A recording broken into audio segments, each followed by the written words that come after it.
Success is related to where you were educated. Part 2. Now, natural talent may get you success in certain fields where talent itself is needed. But the guarantee of success is to be privately educated and to have attended Oxbridge. And I'm going to prove it to you. The Social Mobility Report of 2019 proved that the majority of the most powerful and influential positions across society are held by those with that combination: private school and Oxbridge. And this is in politics, business, across the media, the chief executives, but it is broader. The extent of it is boundless. For example, Oxford has produced 20 archbishops of Canterbury. Oxford alone has produced 20 archbishops of Canterbury. Now, it's no surprise that Oxbridge has produced nearly every single prime minister who went to university in this country. But attendance at Oxford has also resulted in presidents and prime ministers across the world. There's been 5 prime ministers of India, 6 of Pakistan, in Australia, in Canada, 2 in Botswana, even Norman Manley, the first prime minister of Jamaica, went to Oxbridge. Even Eric Williams, the first prime minister of Trinidad and Tobago, went to Oxbridge. These are facts. Now, I implore you to read the Wikipedia page of Oxford and Cambridge alumni. Alumni means people who have attended and have become successful. And it will show you the vast extent to which every single thing you know across religion, political ideology, economic theory, social contract theory, literature, the arts is dominated by those who went to Oxbridge. If I were to read out the list, I would be here for over an hour. I implore you to read the pages of the Oxford and Cambridge alumni. It's very revealing. But I'm going to give you 2 examples to emphasize the point as to why success is related to where you were educated. Here's a list of Oxford alumni who've had great success in television and film. Please read the names for yourself. Older guys will remember Monty Python and the Goodies on television. They're all Oxbridge. Many of the most successful comedians have attended Oxbridge. Those TV personalities who are on panel shows daily, they're all Oxbridge. Those funny people who have had a TV presence for 20 years, Oxbridge. And just for the purpose of illustration of the private school Oxbridge situation and how it opens doors and creates opportunity and brings about success, we have Thandie Newton, actress, Oxbridge. We have Hugh Quasi, actor, Oxbridge. One studied anthropology, the other studied politics, philosophy, and economics. Even Chiwetel Ejiofor, he went to private school. The same school as Nigel Farage.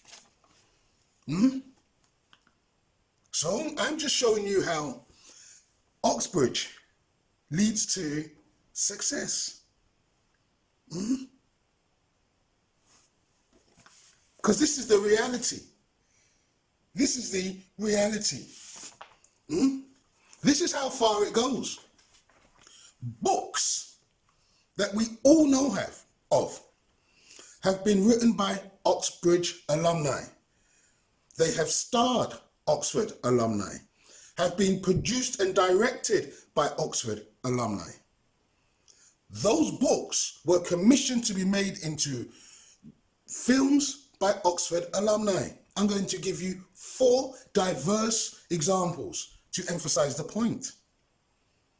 James Bond novels, written by Oxford alumni. Lord of the Rings, Oxford alumni. Bridget Jones' Diary, even Winnie the Pooh. Winnie the Pooh, written by someone who attended Oxbridge. And the winners of the Best Actor, Actresses Awards, Best Drama, Best Producers, Best Directors, they tend to come from Oxbridge. Now, context is important because these are not people who went to RADA or Lambda or the Brit School. These are people who studied history, classics, philosophy, politics and economics, literature and social anthropology. You see, the bridge to success is the Ox Bridge.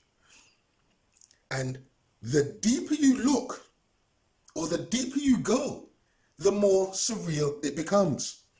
It truly is like Alice in Wonderland, which is another book written by someone from Oxbridge. Now, context is always important.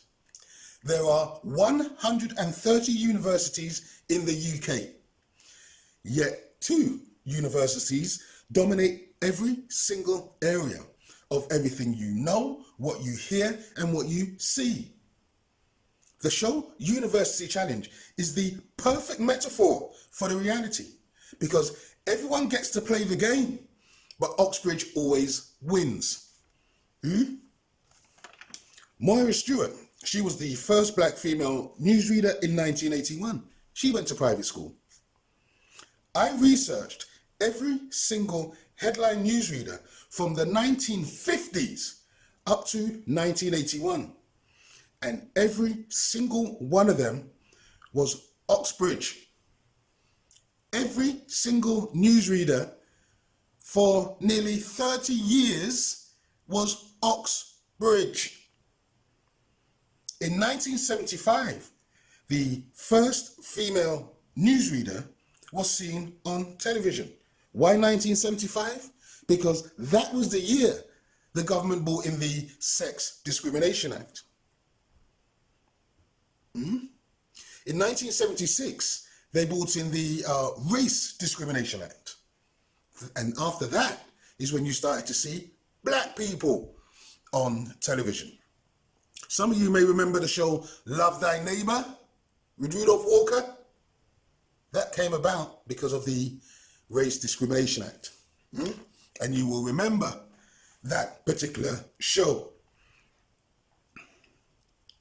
But even to this day, nearly every single headline newsreader on the 4 channels, BBC, ITV, Channel 4, they're all Oxbridge.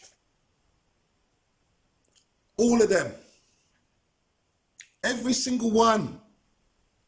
Except one. But all of the political and economic reporters, they're all Oxbridge too. It's a fact. I've checked and I've double checked. So when you see the newsreader interviewing a politician, the newsreader and the politician went to the same private school and the same universities. They're brethren. That's all it is. The illusion is they're somehow challenging them or questioning them. No, they're not. They're all part of the same group, being the Oxbridge group. And the fact that all of the newsreaders from the 1950s to this day is Oxbridge alumni, it would appear that only people from Oxbridge are qualified enough to read a teleprinter. No one else in the country can do it. Only those from Oxbridge. And if people knew that every single program relating to news, information, opinion, or narrative is produced, broadcasted, and delivered by those from Oxford, people will receive that information a little bit differently. Because I can't figure out what is so special about reading why only those from Oxbridge are qualified to do so. Those responsible for the programming schedule is dictated to those by those from Oxbridge. So now you know. No one needs to beat themselves up if they're talented but not successful, because success is directly related to where one is educated. Thank you for watching. Please share and subscribe. More videos coming soon.